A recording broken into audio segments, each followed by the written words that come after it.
Okay, good morning. Welcome to the second online meeting for stakeholders provided by NCP for Industry Network.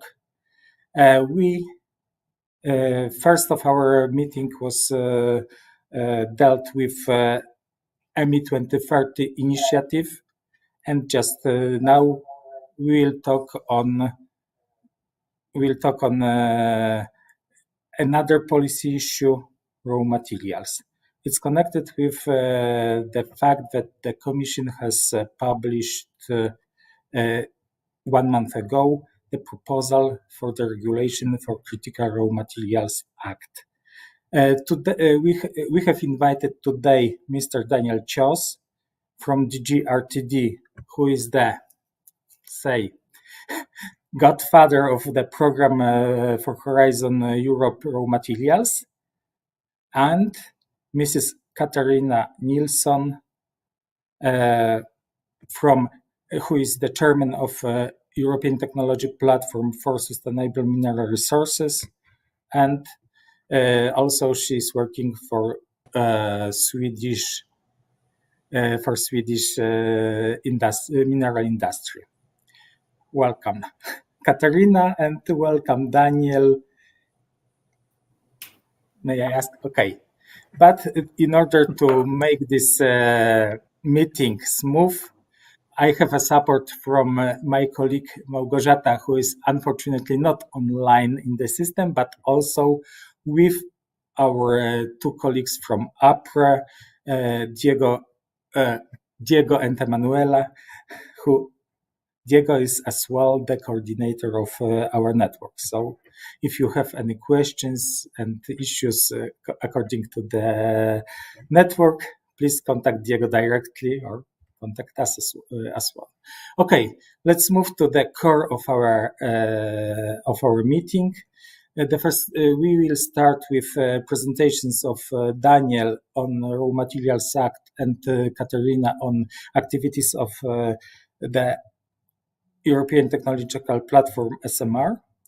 And next, we'll discuss the most important issues. We'll conclude this meeting with a question and answer session. So we'll use Slido in order to proceed with that. So you can communicate with us. You can ask questions using Slido system that will be, I suppose, open soon for you. So let's start with the presentation of Daniel. Daniel, the floor is yours, please. Go ahead.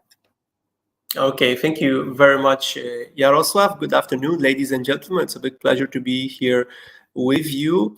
I actually don't represent DG RTD. I work in DG Grow, which is the DG for internal market, industry, entrepreneurship, and SME. So it's not only DG RTD programming, research and innovation, but it's also other policy DCGs as well.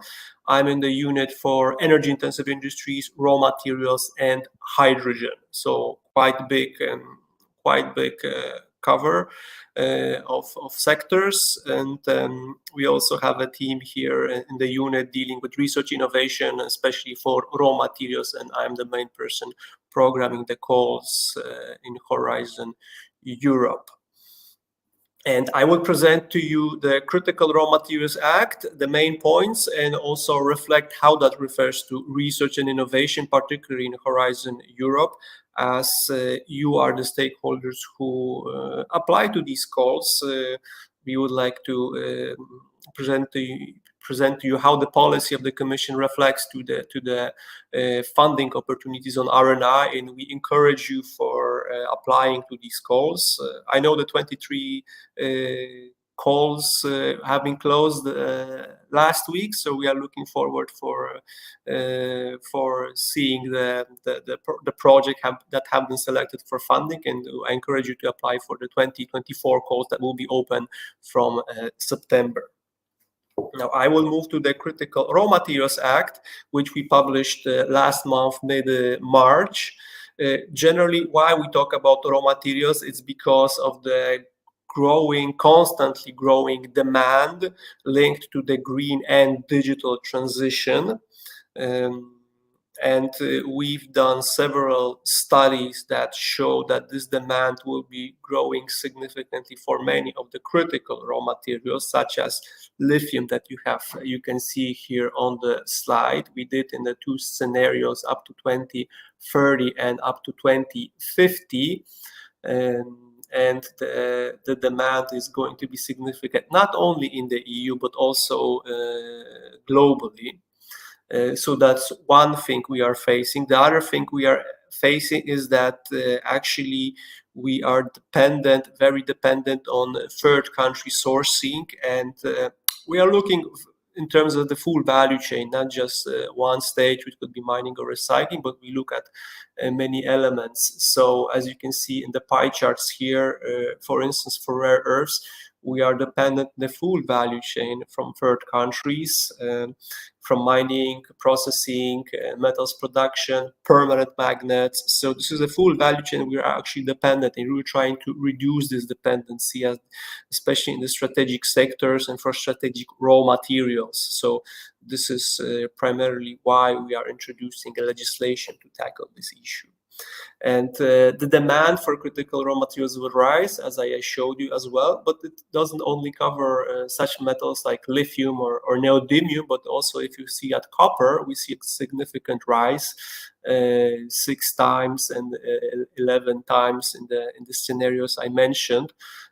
So we need to look broadly at all the raw materials, not just those that are battery raw materials, for instance, or using permanent magnets. And we introduced the Act with 4 key objectives: strengthening all stages of the critical raw materials value chain. We want to diversify the imports of critical raw materials to the EU and reduce the strategic dependencies, particularly the dependencies from the very few countries from which we source the majority of these critical raw materials. We want to improve the capacity of monitoring and mitigating risks of disruptions of the critical raw materials supply. And actually, these disruptions is one of the main reasons why we are introducing this act. Basically, the COVID-19 pandemic resulted in many disturbances in the supply chains for industry, particularly in raw materials sourced from third countries. That is one of the drivers of our act. The second driver is the Russian invasion of Ukraine, which also caused many disruptions and showed many vulnerabilities of the supply chains for raw materials. So this is the second issue. So our monitoring and mitigating risks is very important, especially in such situations.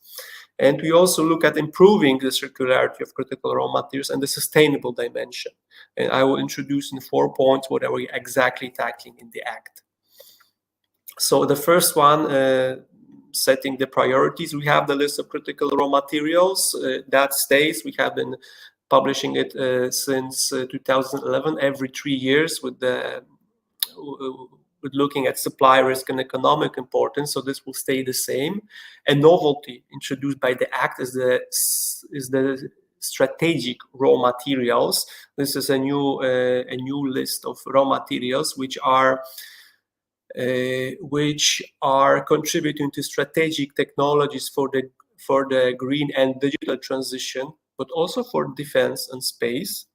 And so they are of strategic importance, and we look at them from a kind of a future demand and supply dimension, because the critical raw materials list, it's a study done by the data from the past, from the last 5 years. So we are looking here with the strategic on more kind of future demand and knowing what should be our activities in order to mitigate risks, but also ensure supply of what will be needed in the future. So this is the element here. And one of the key things we introduce is benchmarks, which are not obligatory, but are kind of like outline our ambition. We're looking at strengthening domestic capacity for extraction with at least 10% of the strategic raw materials to be produced in the EU. For processing and refining, that would be at least 40% in the EU, and recycling at least 15%. And we also want to reduce our dependence from third countries to limiting the supply of an individual country to 65% only. So this is our ambition. This is the current list of critical raw materials, the 2023 list, adopted together with the Act as an annex to the regulation.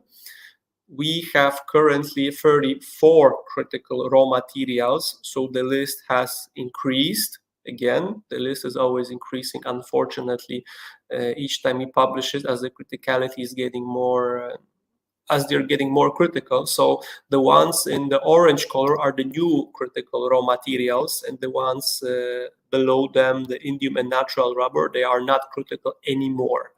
So these are the changes compared to the 2020 list. And I mentioned the strategic raw materials before. So basically, here you have the list of strategic raw materials. Strategic raw materials are also critical raw materials. However, the difference is that for instance, copper and nickel, they are not critical in terms of the criticality calculations, but since we classify them as strategic, they automatically become critical as well. So this is how it is designed. And what does it mean to be strategic? I will explain in the next slides. First of all, I want to also show you the dependence on third country sourcing of critical raw materials. Here are the main global suppliers of the critical raw materials. So basically, we see that the dependence is focused on very few countries, also in very high numbers from those countries. So we want to reduce that up to the 65% I showed you in the slide with the benchmarks. And the strategic raw materials, we want to facilitate their investments in these raw materials production in the EU. And the idea is to have it done by strategic projects. So investors, applicants can submit their idea for their investment project to the European Commission for a strategic project. The Commission will assess that application, looking at how the project would contribute to the security of supply and to these benchmarks I presented at the beginning.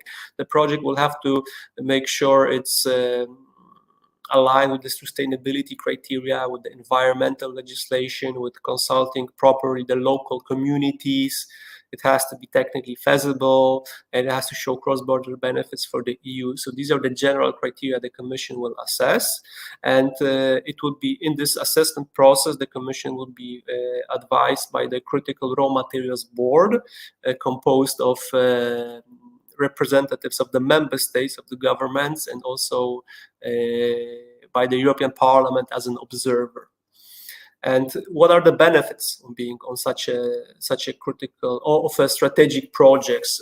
Primarily, we try to reduce the permitting period, which is one of the biggest obstacles for extraction, processing, and recycling projects. So we introduce, first of all, the one-stop shop approach, having one institution in a member state that would be responsible for receiving the application for the permits required and coordinating the permitting process between the relevant national bodies that are responsible for such permits. So this is one issue. The second one is limiting the period of granting a permit decision. So for extraction, we introduced 24 months, and for recycling and processing, 12 months. And this is the approach we try to have to limit this period. And of course, and also the projects will also have, we're working on facilitating access to finance, particularly working with the European Investment Bank and also the European Bank for Reconstruction and Development. So we are also looking at the finance side of things. Next slide. I also mentioned the risk monitoring and mitigation. So we'll look at the supply risk in terms of trade flows, supply and demand, and we'll also introduce stress tests with the member states, and we'll coordinate closely with the member states if we see any supply risks coming. Also, companies will need to look at their supply chains. Member states will have to identify the large manufacturers of different technologies mentioned in the Act, and these companies will have to every 2 years assess their supply chains of raw materials and prepare reports on this. So this is how we intend to raise the awareness among the companies of their sourcing of raw materials. We also introduce strategic stockpiling measures. We start with gathering information and coordinating the efforts here with the member states. And we also introduce voluntary joint purchasing of raw materials, which we will further clarify in the work with the member states. And the other element is the circularity and the sustainability. So the Act introduces measures that the member states will have to adopt and implement national programs on collecting waste of highly critical raw materials and increasing reuse of products, increasing the use of secondary raw materials in manufacturing, and increasing the technological maturity of recycling technologies. So this would be introduced. Also, we look at extractive waste. Member states will have to map the extractive waste, and companies also will have to look at their extractive waste and think how it can be further reused and how to use the potential raw material that could be still recovered. And we also focus on permanent magnets recycling as well. We'll also introduce measures for sustainability. So we are not introducing new certification schemes. However, the Commission in this process will recognize the existing schemes. So it is possible to have an existing scheme recognized by the Commission in the process outlined in the Act. And I mentioned the Critical Raw Materials Board, so it will be chaired by the Commission, and the member states will be involved in that, and also the European Partnership. The board will look at the strategic project. It would also be involved in this monitoring and risk exercise, and it will also help us guide on the developments with strategic partnerships with third countries, because we are developing such partnerships with countries that are like-minded and would like to cooperate with the EU. And we have partnerships currently signed with Ukraine, Canada, Kazakhstan, and Namibia, and we have much more in the pipeline. So we will work closely with member states on this issue. Coming to Horizon Europe, how this reflects the Horizon Europe. So far, we had dedicated around 550 million in terms of commitments for 2021-2024 with several topics. The 2021-22 have been already evaluated and selected, and the projects are going. The 2023 projects, we just closed the evaluation last week, so we are looking forward to seeing what proposals we receive. And the 2024 are upcoming in autumn, and they are also already published, so you can already start thinking about your application. The application itself should open 19th September and be open till February, so you have a lot of time. However, the text is already public, and so you can already have a look at it. There are 5 topics on exploration, on processing and refining, on rare earth magnets, on due diligence for raw materials, and the technologies for extraction with third countries, with Canada and Ukraine. So this is already open. You can familiarize and apply. Going to the Critical Raw Materials Act and how it relates to to research and innovation. First of all, look at the benchmarks we put. So basically, research and innovation will have to deliver these solutions to have the 10% of domestic extraction, 40% of processing and refining, and 53% of recycling. We are looking strongly at Horizon as an instrument to develop these instruments. Technologies. Another thing, we are looking at uptake of the innovation project. So we announced in the communication accompanying the regulation that we would work closely with European Innovation Council that has the instruments for further uptake of R&I projects. So this is something we have in the pipeline, and we are closely discussing the options with the relevant services in the Commission, how to make that happen. We are also working, of course, closely with the EIT raw materials that also has appropriate tools for this. We will develop also a plan with the member states, coordinated plan on advanced materials for substitution of critical raw materials. That's another activity. And finally, we will also work on a strategic implementation plan under the European Innovation Partnership that would guide us for the research needs for post-Horizon Europe after 2027. So this is another activity we are planning to perform in the coming years.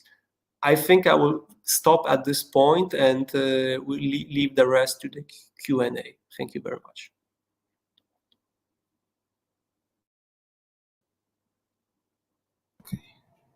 Emanuela, okay, thank you. Thank you, Daniel, for bringing us closer to the topic. Just invite everyone to put your question to Slido. And just now, let's shift to the second presentation by Katarina Nilsson, the chairman of ETP SMR. Katarina, the floor is yours. Thank you so much, Jaroslav. Thank you so much for the invitation. I will talk about, see now here, the European Technology Platform on Sustainable Mineral Resources. And we're just now making a research and innovation agenda for the raw materials. But first, say a few words about ETP SMR. What is it? The European Technology Platform started already in 2005, and it was recognized by the EU Commission in 2009. And it's a platform that gathers all different stakeholders from the raw materials industry, the whole value chain from exploration all the way to the smelters, refining, and also recycling. Technology providers needed to do the mining, geological surveys, academia and research institutes, industry and stakeholder association, and also international partners. So our mission is to develop long-term European mineral industry research and innovation agendas and roadmaps for different actions at the EU and national level, but also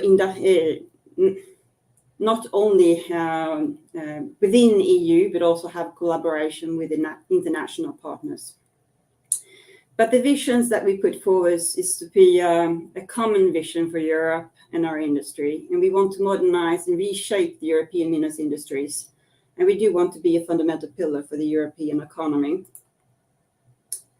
I think something happened with this slide, but I want to mention now that we made our first research and innovation agenda already in 2005. And the last one we produced was in 2013, and that was in conjunction with the development of EIP on raw materials. And it was an input to of course, the Horizon 2020 program and the strategic implementation plan that was carried out by then. And now we have the Critical Raw Materials Act, and I think it's very timely that we produce a new updated version of our strategic research and innovation agenda. And a lot have changed since then, since 2013. We have the whole transformation of our industry to be climate neutral. We need all different metals for the climate transition. We have a completely changed geopolitical context. And of course, now we want to advise the European Commission on different relevant research and innovation needs for our sector. And of course, make an update in line with the Critical Raw Materials Act. I think I'll skip that slide because Danish has already talked about the big need of new metals that we have not produced before inside Europe, and but we also need to focus on the whole step all the way from extraction to the refining. Can I ask you a question? What do you see? Because I have a weird presentation now in front of me. Do you see a double text slide?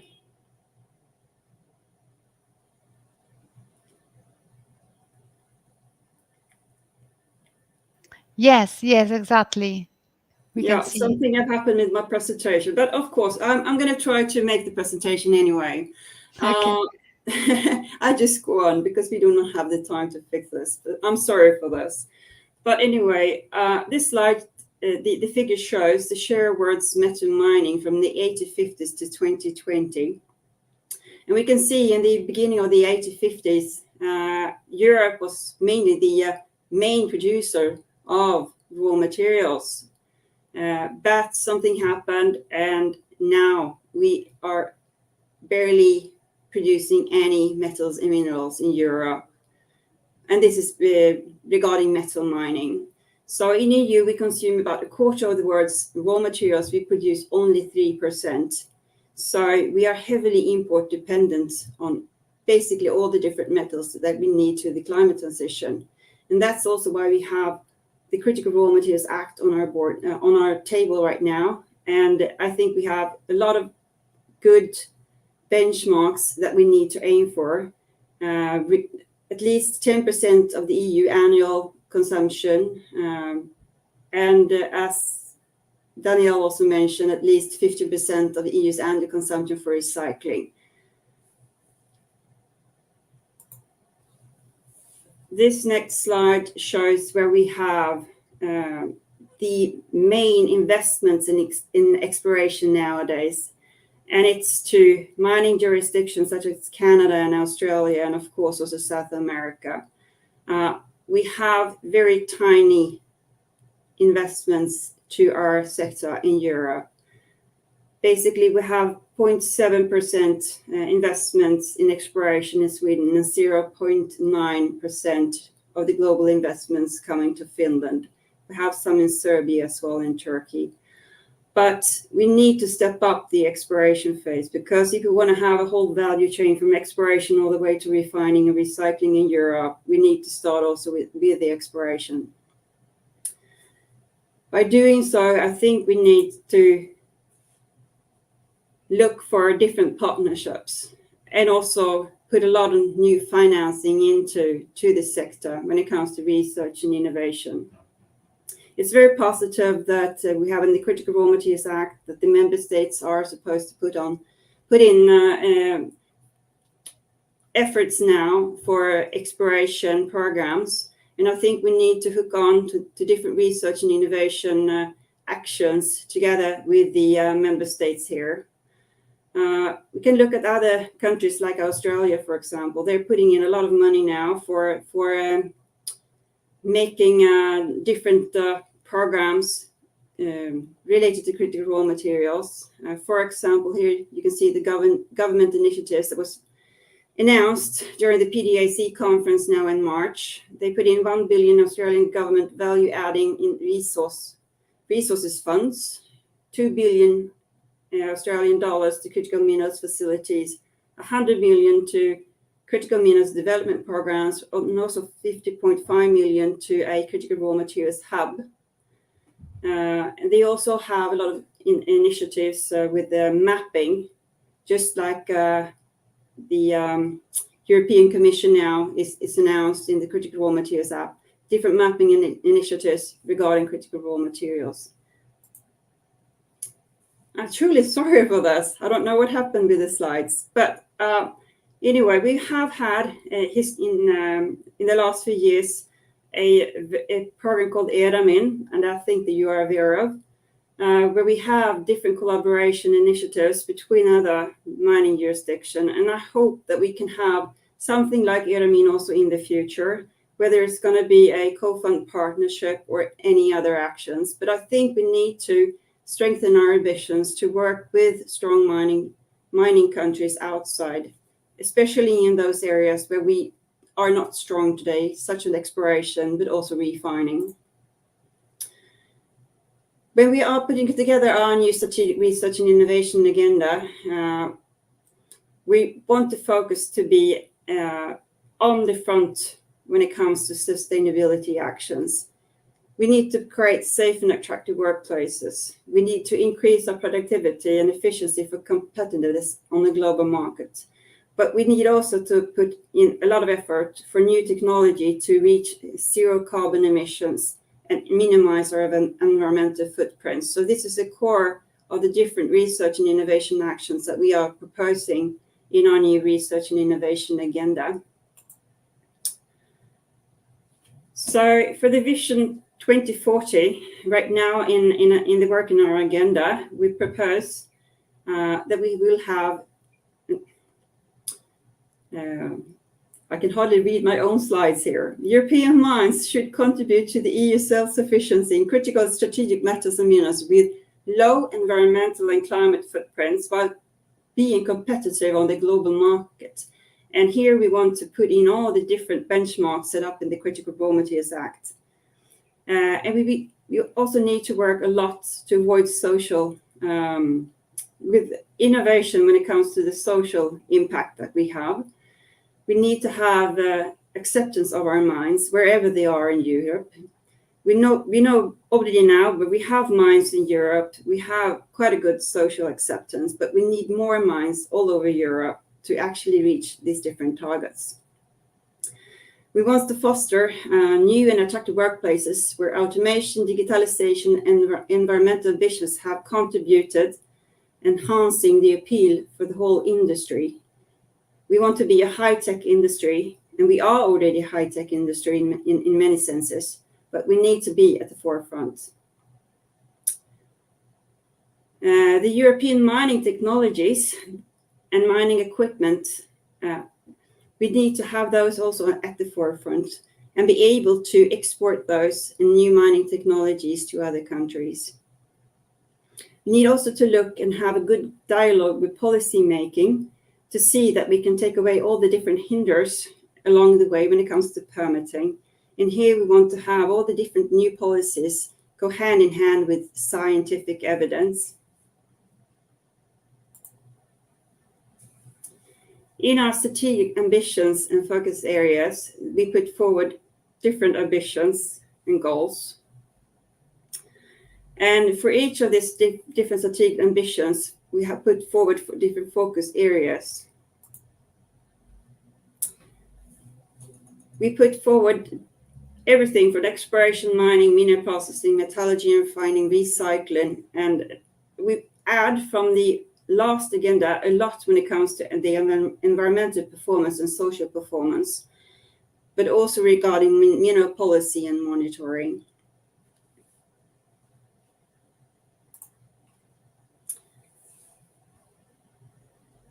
Example for different topics is that we want to strengthen the exploration side, for example, and we need to put up new or genetic models for critical raw materials. Some of this topic you see already that is posted is very great, but we need to work much closer with these questions and also how to see how we can benefit from other mining activities that we have today. For example, when we mine for base metals, how can we get more byproducts out of from those mines?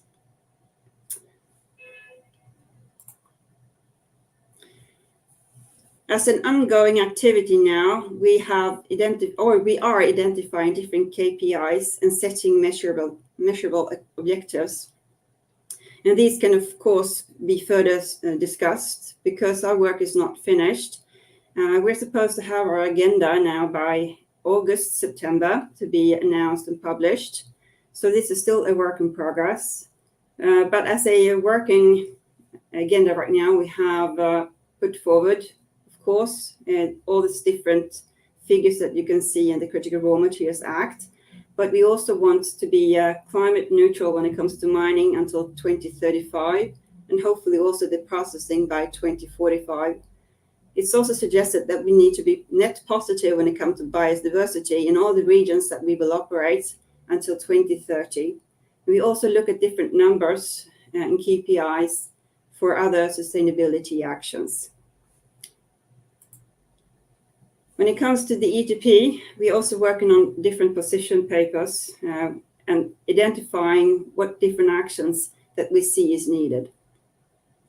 We see that the European Union and the member states, we cannot rest on our laurels when it comes to secure the raw materials for our industries. We need to secure funding, both within domestic, in the different member states and on European level, but we need also to have efforts to find research activities together with a strong minus jurisdiction as Australia, Canada, and the US. We can see that we today have a lot of research and innovation gaps along the value chain that hamper the build-up of a robust value chain. So we have to look at everything when it comes to research funding, from basic research up to applied, and also to the innovation phases. So this is some repetition from what I've already said, but I think we need to look now how to find different funding schemes to cover all basic research, but also applied research in all different sectors. And I think we need to see how we can have a continuation of ERAMIN that today allows for having these contacts with other third countries. Maybe we can also hook up this ERAMIN to all the different partnership countries that we are now in European Union negotiating with the partnership. We need to create instruments and tools to support the weak links. We need specific actions when it comes to areas where we are not strong, where we basically have very little research. And of course, look at the whole, everything from basic to applied research. So if you want to find out more about the ETP SMR and our work, please contact me or the ETP SMR Secretariat. And I think I close there. Truly sorry for the slides. It was really hard to make the presentation with the slides in front of me. Sorry for that.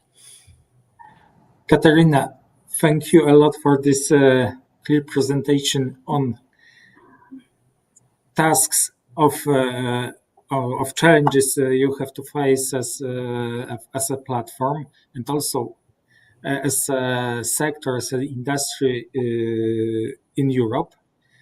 Just now, of course, we are inviting all audience just now to open the Slido site and ask the questions which will be asked during the question and answer session. But just now, we'll turn to the second part of the webinar, means our discussion, and we would like to highlight some issues that has been presented before. First question I'd like to ask to Daniel is really why this Critical Raw Materials Act? Is it really necessary legislation? What new values introduced as a legal landscape of the raw materials value chains? Okay. Yes, thank you very much, Jaroslav, for the question. Primarily, before in the past, our policy on raw materials was run by communications, so on soft instruments, not legal instruments. So this is the first time we are introducing legal instruments, which is a regulation. And it comes on a specific request by the European Council last year in 2022 in March, from the Versailles Declaration, where the heads of heads of states or governments asked the Commission to perform action by the Commission to secure supplies of raw materials to the EU.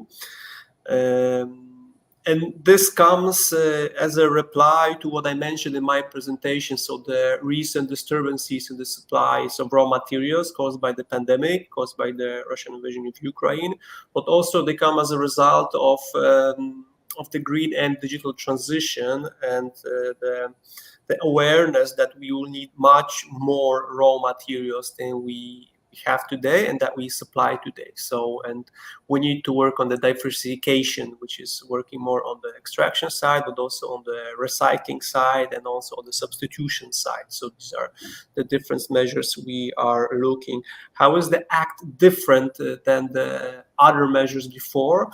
It puts direct obligation on the member states to work on the permitting, as I mentioned before.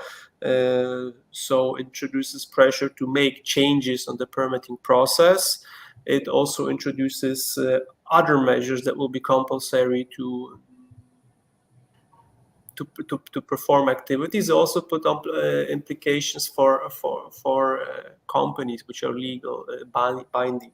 And we are also looking here in a kind of business case approach. So we are looking at the permitting, we are looking at the finance side, we are looking at the skills side needed for raw materials. We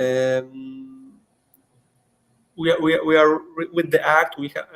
It's an instrument that really changes the situation, because stakeholders really need to reply to that. And after the Act has been adopted, the proposal for the Act has been adopted by the Commission. Every day we have meetings with the member states to discuss how this may work, what is their objectives, and how member states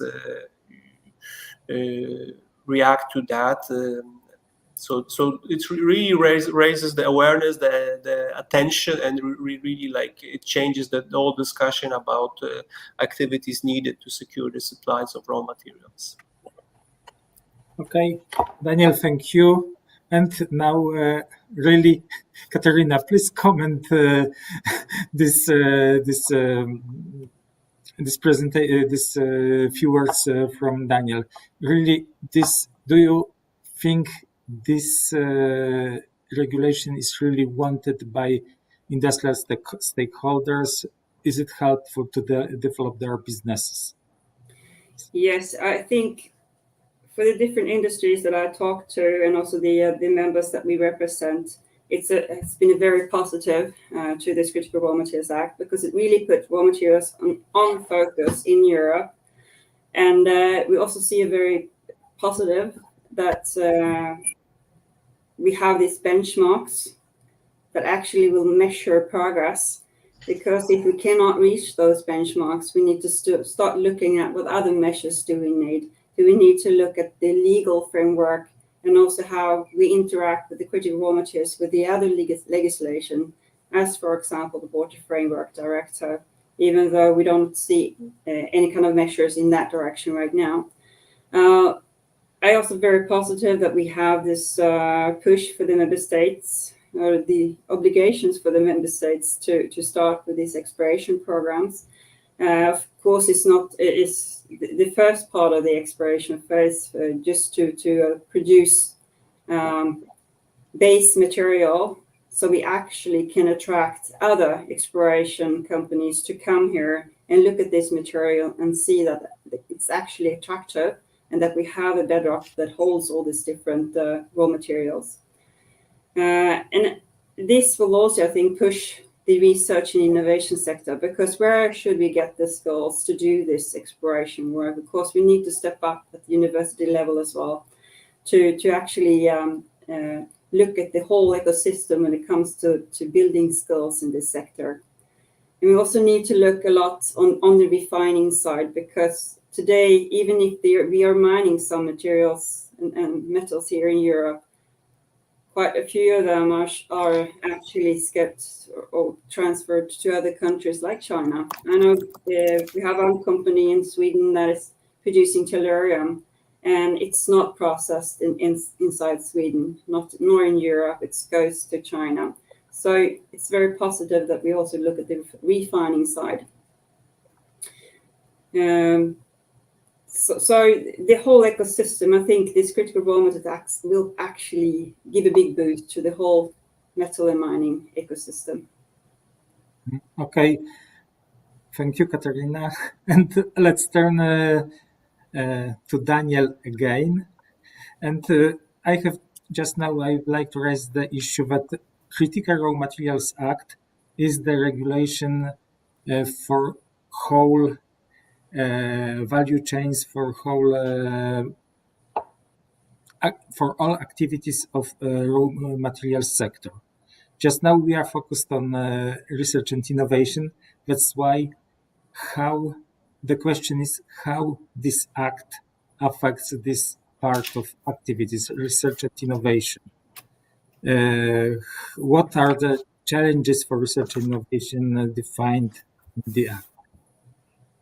Yes, thank you very much, Jaroslav. So research and innovation is actually crucial because we need technologies for recycling, for extraction, but we also need to make sure that these technologies are more energy efficient, more resource efficient, that improve the environmental performance, limit the emissions caused by these processes.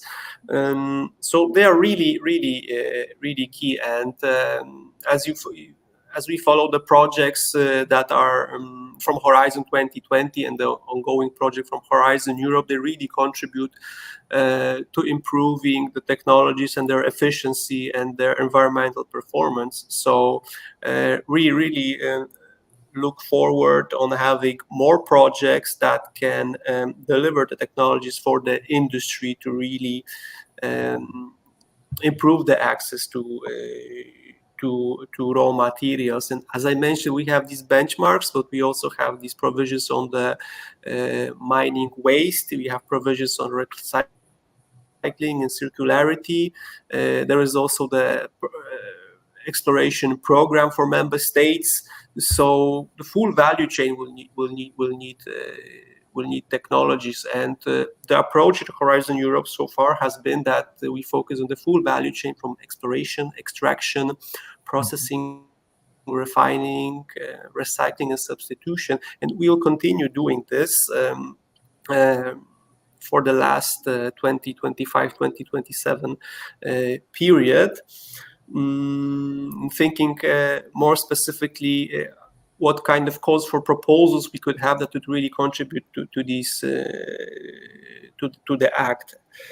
And we are also looking at more synergies with member states funding for raw materials, and we discussed that closely with the raw materials with the relevant institutions in the member states, and we will be looking at having more synergies and how to have complementary calls and further uptake by other instruments that I mentioned before.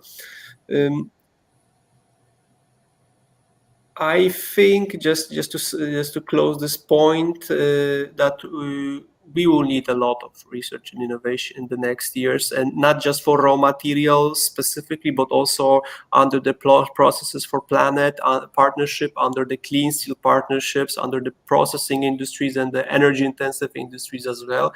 We have published the Net Zero Industry Act as well, together with the Critical Raw Materials Act. So all the clean tech technologies will be needed in the coming years, and we really need to start investing in them now in order to have them deployed in the next years. Okay, thank you, Daniel. So means that Horizon Europe raw materials program will be in line with CRM Act objectives. Do you expect member states to mobilize national resources as well? Definitely, we encourage that, we welcome that, and we look forward to cooperate with the relevant member states institutions in this dimension, in the Cluster 4 Program Committee, but also in the relevant institutions, such as under the ERAMI 3, which is gathering the national funding agencies, also for raw materials. So we are looking at the cooperation in this dimension. The ERAMI 3 is expiring in 2025, so we are thinking about options, how to keep that how to keep that instrument going, how to keep the cooperation ongoing, because it was really a fantastic instrument to integrate member states funding and also the third countries as well. So that's one of also the things that we will look more closely. Okay, thank you. And Katarina, again to you. I'd like, because you have presented a lot about these challenges in front of the research and innovation in raw materials sector. You have commented a lot about future priorities of the strategy. Could you once again highlight key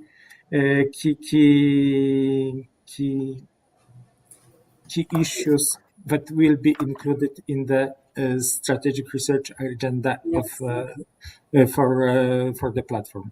Yeah, I can highlight a few things that were not so obvious in the last agenda that is actually pushed forward now, and that's the critical raw materials, because the old agenda focused more on raw materials in general.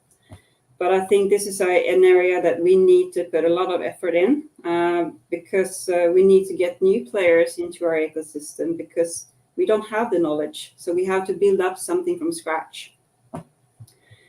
So this is, of course, one of the main focus areas: critical raw materials, how to extract them, how to also refine the critical raw materials. And we need to do that in an economic way with a profit.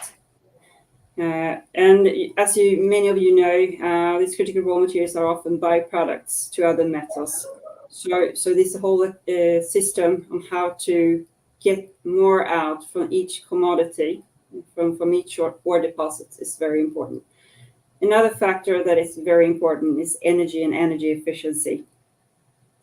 And we do want to go to climate neutral mining. That means that we need to develop all the different technologies to be battery driven, electric driven, hydrogen driven.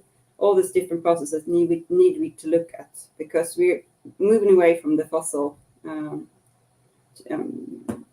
from using fossil diesel and so forth. So that's a big chunk that we need to focus on, being climate neutral.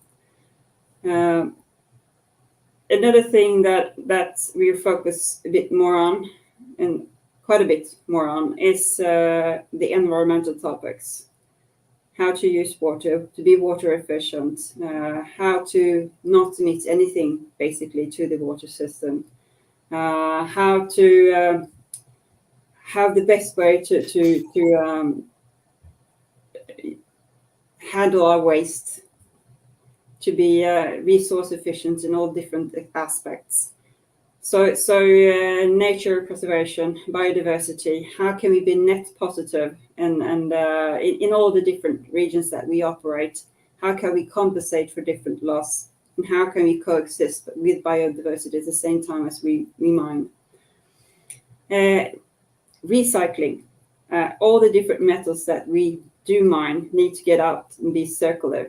So we need to go forward with all these different needs and research to make this and to close the circle. And one main thing that I think we need to focus on is design, because whatever products that are designed need to be able to come into the system again to be recyclable. And that's a very difficult thing right now, I think. And the mining industry needs to cooperate with the users in this sense, so we can take back the products and get as much as possible out from old products. Okay, Katarina, thank you. And again to you. Let's keep. Generally, Daniel has mentioned a lot about benchmarks. He has presented the benchmarks for domestic extraction in his presentation. How do you estimate what does it mean for research and innovation activities, and what should be prioritized in the coming years to deliver technologies that will contribute to realization of these benchmarks? From the point of view of industry, from the point of view of R&I. From the industrial point of view. Yes, as I said before, I think it's very good to have those benchmarks and to aim for those. Of course, some of them will be very difficult to reach, especially when it's this time frame 2030. Some strategic raw materials, we will be very hard to reach these targets. But without having a goal, we will not reach a goal. And I expect that also the EU Commission will put in a lot of effort and research and innovation funding for us to be able to reach those goals. And the industry, we need to collaborate as much as possible with the research and innovation community to boost our mining capacity when it comes to funding, together with the research and innovation funding from the public. Okay, thank you. And let's turn to Daniel and turn back to strategic raw materials concept and strategic project on raw materials. Maybe shortly, because you have presented its issue very wide in your presentation, but the question is how this project will be established and governed, and moreover, will they include R&I component? The third part of the question is how this project will be financed. Yes, thank you. No, that's very good questions. In general, we have some criteria mentioned in the Act that I also outlined in my presentation.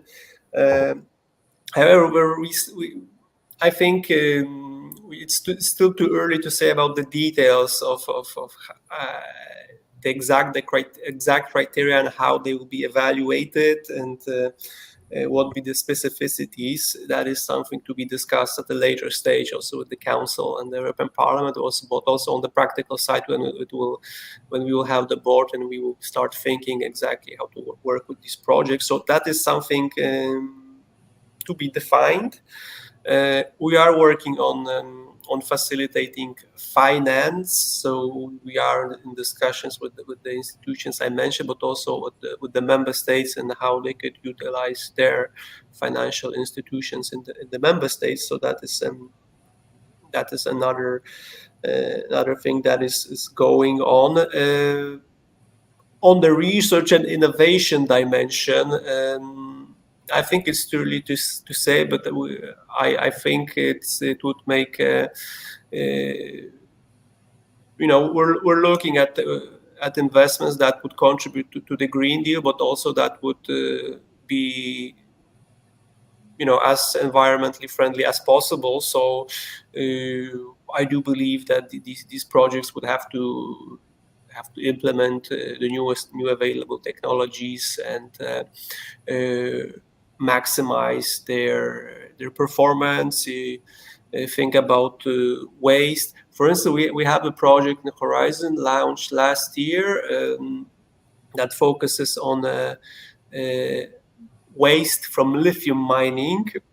So I think that's a perfect example of a project that we would be financing, that the producers, the mining companies think also how to utilize their mining waste. So this is, for example, something that we will be looking forward for having in the projects. Okay, thank you, Daniel. Let's turn just now to international cooperation, as it's very important to make supply to Europe of critical raw materials secure and sustainable. So Will the EU, how companies, but also research organizations should cooperate with third countries? Will European Union propose any instruments enabling or facilitating the cooperation in research and innovation with other strong mining countries? Can you comment that? It's the question to you both. So, what do you think about this issue? Maybe I can start on that one. So definitely we encourage international cooperation in raw materials, both when it comes to business opportunities, but also R&I. We are developing the international partnerships on raw materials with different countries in a view to facilitate the business cooperation, to facilitate joint investments on raw materials. Usually we always have a pillar on research and innovation, on boosting the cooperation, on involvement in horizon projects, for instance. So we encourage that. And actually, we have a call in 2024 for extraction that has to focus on that has to have partners from the partner country, from Ukraine or Canada, and focus on their resources. So through these instruments, for instance, we try to build up the cooperation with these two strategic countries. It's the first time we have a call like this. So this is our approach, and yeah, I think we think that is we need that cooperation because this is something that we can offer to the third countries, being partners in Horizon Europe, work jointly with the European researchers, with European companies, facilitate interaction, and this will actually, we believe, this will help develop the or create value added in these third countries, right? So we believe that through this cooperation, we can boost the skills and the opportunities in the third countries, not just for the EU industry or researcher, but also for the local, from the local partners in those countries as well. So it's a very, research and innovation is very important from our perspective in the cooperation with third countries. Okay, thank you. Katarina, can you comment on that as well? Yes, I agree with everything that Daniel just said. It's very important that we continue with this collaboration that we already started with, for example, Eramin, and I'm very happy to see that in this call that we have this with Canada and Ukraine. I think this is something we need to continue to boost different collaborative actions with our partner countries and see more expansion also to other countries as much as possible. In some parts we are very strong, like in mining technology, and there we can already today find different collaborative actions without the need of research and innovation funding from Europe. But in other areas, I think we need to have that collaboration and with seed funding from the EU Commission or from the member states. When it comes to securing our metals from third countries, I think it's also very important that we make action, and that's now. We can see that many other countries are looking for different commodities in Africa, South America, and so forth. And EU is a bit behind. But I think we can secure our needs if we do it differently. If we have this relation where we actually can boost these third countries to actually, so they can extract, but also take out more. If they can also have the refining capacities in their own countries, so they have more value inside their own country, I think we can also add value there. Okay, thank you, Katarina. And let's turn to the conclusions. Katarina, your advice to industry. What companies should consider to contribute effectively to the initiative? You mean the critical raw materials sector? Yes. The initiative, yes. I think we have a small but quite competitive mining industry in Europe, and we need to build on that to create and boost all different parts in the value chain now. We need to get closer together, the whole of Europe, and have a lot more collaboration within this sector. But it's going to be hard because we need to start in some new sectors that we never touched on before, like the critical raw materials. So in those parts, we definitely need the help from the EU Commission to boost those activities, but because the industry will not do it themselves. We need to also collaborate more with the downstream industries to boost our activities. So having a value chain look at things, I think that's the way to go. Mm-hmm. Katarina, thank you. And last question to Daniel. Daniel, next milestones in Raw Materials Act decisions, and what will be the budget allocation for the initiative? Okay, well, concerning the next steps on the Act, so the Commission published the proposal last month. Now it is in the hands of the co-legislators, which is the Council of the European Union and the European Parliament. The objective is to have the Act adopted before next year's elections to the European Parliament. So we have roughly 1 year, mostly, to have it adopted. We will try to have it as soon as possible, but we don't have that much time. So we have less than a year to have the Act adopted. So this is when we would expect to have it ready. In terms of funding, what I can say at this point, we saw how much was.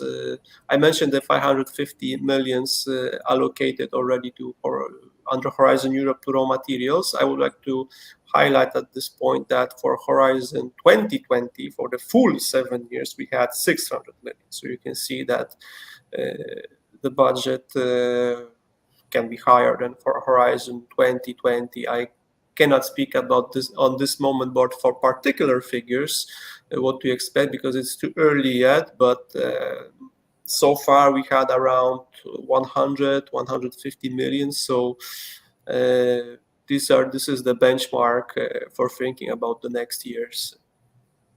Mm-hmm. Okay, this as concerned research and innovation streams, but as concerned, for instance, strategic projects, what will be the source of financing this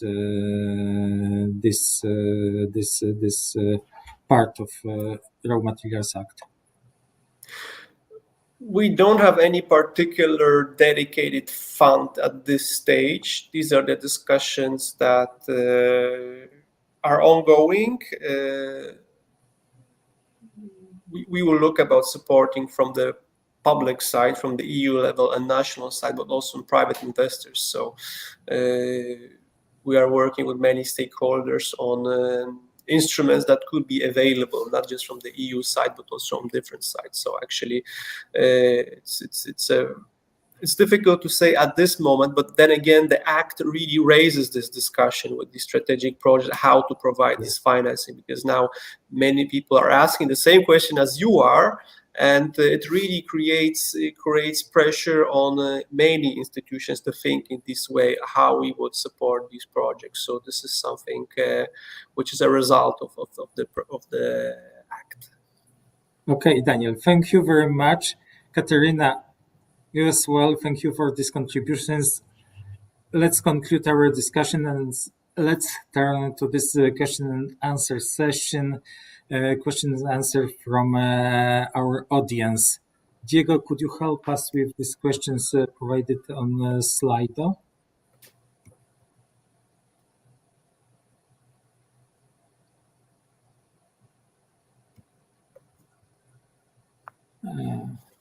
Could you share the presentation after the program? Suppose sure, because even this webinar, the recording will stay available at our YouTube channel. That's why it's available as recordings. And I suppose Katarina and Daniel agree to share with you the slides in PDF. Yes. Mhm. Okay, thank you. Second question, will be a co-programmed or institutionalized partnership on raw materials under Horizon 2020, Horizon Europe, I understand. Daniel, I suppose to you. On this side, indeed, the Commission is thinking about new partnerships to those already existing. At this point, it is too early to say about specific proposals or candidates for such partnerships, but we are looking on all possible instruments for raw materials to strengthen our offer. Okay, thank you, Daniel. Next question is there a focus on the social acceptance in general on the raw materials agenda? Who would like to answer? Yeah, I mean, in our strategic research innovation agenda, social acceptance, of course, it's key. It's one of the areas and need to be dealt with. Yeah, from my side, I can mention it is really important for the European Commission that the research projects and the investment projects are really performed in a way that takes into consideration the local communities, their opinion, and are properly consulted with the local communities, and that is a really important thing. And that's actually one of the elements when we will assess the strategic projects, how the local communities relate to them, as that is an important issue. It's also some Horizon projects also touch this issue in their research, so that's an value added of these projects. And often, as we discuss with the industry, we see the problems, we see the solutions, we see good practices. So we need to really have projects that will be sustainable and looking at the social dimension as well, because that is something we want to promote on the EU side. Mm-hmm. The next question is, does the agenda will create synergies also outside Horizon, e.g. Innovation Fund or C Fund or others? Yes, definitely. We are looking at that every time we are preparing the work program for Horizon. We look at synergies with other funding programs from the EU side. That is a standard exercise, and we are also looking closely into including different raw materials elements in other programs as well, so they could take that into consideration. For instance, under the EIC call for 2023, under challenges, we included several elements related to raw materials recycling, enabling that to be also included in potential projects selected from that program. Mm-hmm. Okay, thank you, Daniel. The last question we have at slide is, do you consider third countries in the world as providers of raw materials for EU, or you are planning some kind of scientific collaboration with them? Means, do we plan to have providers of raw materials, or we want to say win-win collaboration? I can start to say, I mean, we will need both, because I mean, we're heavily import dependent of raw materials to Europe. So we will continue to import raw materials for a very long time. But at the same time, we need to look at importing raw materials that are sustainable. And that means also that we need to have collaboration and see how we can help those mining companies in other countries to have the highest standards.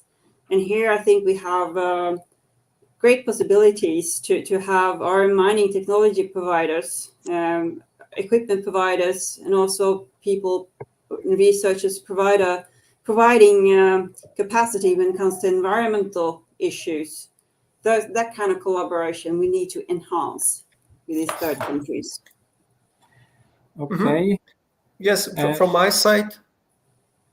Okay, please do. From my side on these questions, we're thinking partnership terms with third countries. So definitely, not just we're not thinking just taking the raw materials from third countries, but we're really looking partnership win-win situations, and we want to help them third countries develop appropriate standards for mining and other activities. We're looking at developing their capacity and the skills, and we want to improve that, because actually when we started the European Battery Alliance 5 years ago, we quickly realized that we need heavily cobalt, for instance, from DRC, but we started also thinking, okay, but if we need that, we need to ensure that it is sourced sustainably, environmentally friendly, and also taking into consideration the human rights. And this is something we are strongly focusing on, with the due diligence requirements, traceability, and the technologies we fund for this, because we also had calls for proposals that focus on these issues. And we are all very open to having scientific cooperation and partners and projects, and we encourage that in our calls. Okay, thank you, Daniel. Thank you, Katarina, for these answers. And still, we have several questions asked during the registration, because we had such option for that. That's why I'd like to share my screen.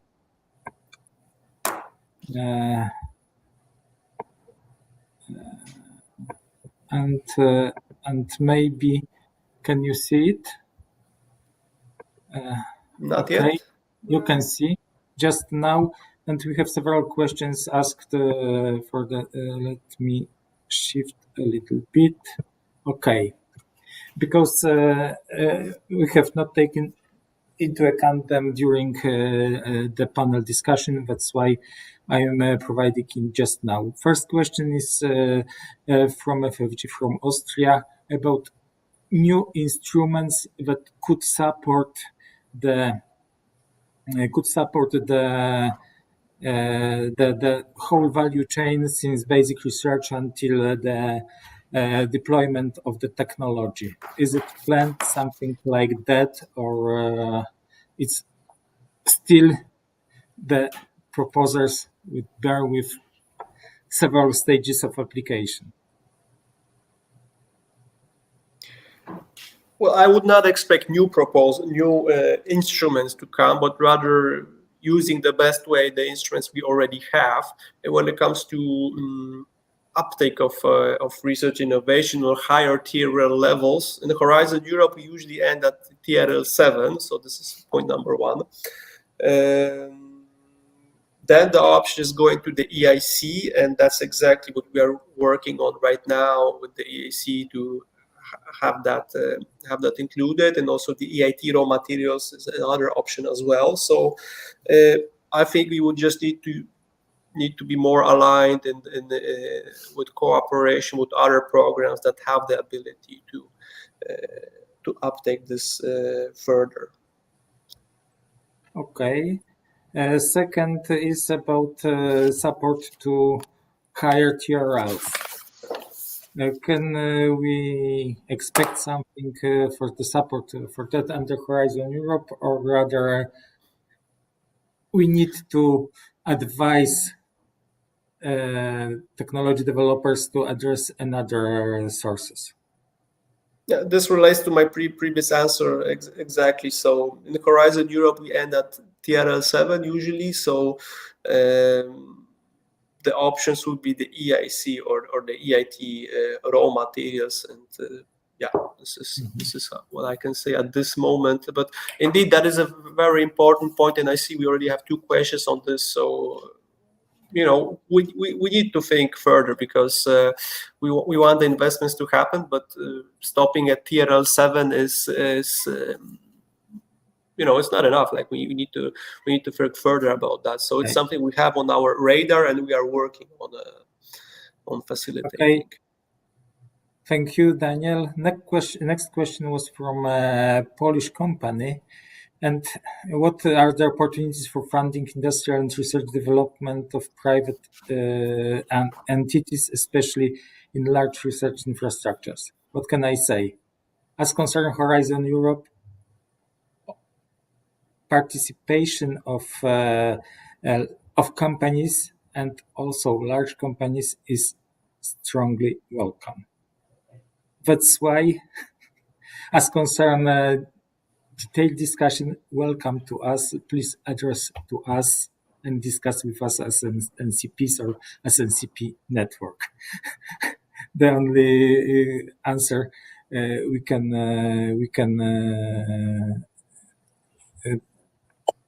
put here. Generally, we have several questions about recycling technologies, and first of all, as concerned the recycling technologies and its relation to reducing the use of raw materials. Exactly, I cannot explain what is behind this question, but you can try to answer to highlight again the importance of recycling of raw materials in the value chains, in the raw materials value chains. Okay, when it comes to recycling, it's something we have been funding in the past and something we will continue doing. It's really important to boost the market for secondary raw materials. So on the one side, we need to make sure that we have technologies for recycling, that we have the willingness to recycle, and that we have a market for recycling, and also that there are proper regulations that allow for recycling or intra-EU trade with the waste. Yeah, so this is something we need to work on, and we will have calls definitely for recycling. Looking at the past, we either had calls that are open to any kind of recycling of any kind of technologies or devices or machines, but we also had targeted recycling calls for instance, for batteries or for permanent magnets. So this is what we have been funding so far, and I would expect a continuation. Daniel, to complete this answer, please answer the last one in this series. Recycling means more general. Other specific regulation are planned for particular value chains. Means here it was mentioned recycling of PV modules, but other value chains. Will it be regulated under general legislation, or specific laws are planned for that? Specific regulations. Frankly speaking, that is something I'm not able to reply directly if there about future planned regulations and if there will be targeted for specific technologies. There are already regulations in place for recycling, and there are targets for recycling as well. I'm not able to say if there will be something really dedicated just to photovoltaic modules. Okay, the next group of questions was about, in fact, applications of critical raw materials, if something is in scope or not. I think we can answer here simply that the list of critical raw materials is the annex is included in the Annex to Critical Raw Materials Act. And if the material you want to treat, to consider, is in the list, is in scope as concerned critical raw materials. If not, maybe after updating this list, it will be in scope. Do you want to comment something on that, Katarina, Daniel? Or it's I think it's what we can do it. Okay. I see here one question which we can answer as well, as concern this question about chemical engineer who work in the field of ore preparation. Katarina, you can. I cannot see the question. Something is there. Yes. Chemical engineers, very welcome to our mining industry. Means he's working in the mining industry in processing. preparation of our means, if you are doing the job like that, your job is in scope of this program, we can say. Yes. Thank you very much. And just now, I think we are about to conclude this meeting, and even we are exactly in time, 1 hour and a half past. Thank you very much to our speakers. Katarina, thank you very much for your contribution. Daniel as well. And also, I'd like to thank my colleagues from NCP4 Industry team, Małgorzata, who is with me, Emmanuel, who is managing technically this. You would like to say something? Okay. And Diego, who is dealing with Slido, and your last entrance, Daniel. Thank you very much. Actually, ladies and gentlemen, using the opportunity that I have you here from the raw materials community as well, I have 3 points for you that I want to mention. First of all, our calls for proposals, they always reply to the policy needs. So they were replying to the Critical Raw Materials Action Plan from 2020. They will refer to the Critical Raw Materials Act. So that's always the guidance for you what to expect in the funding for raw materials. That's very important, so you know what to expect in the future. Point number 2 is please involve, there are opportunities for stakeholders to shape the program. So please, I encourage to be involved in the various consultation processes on the EU side, on the strategic plan.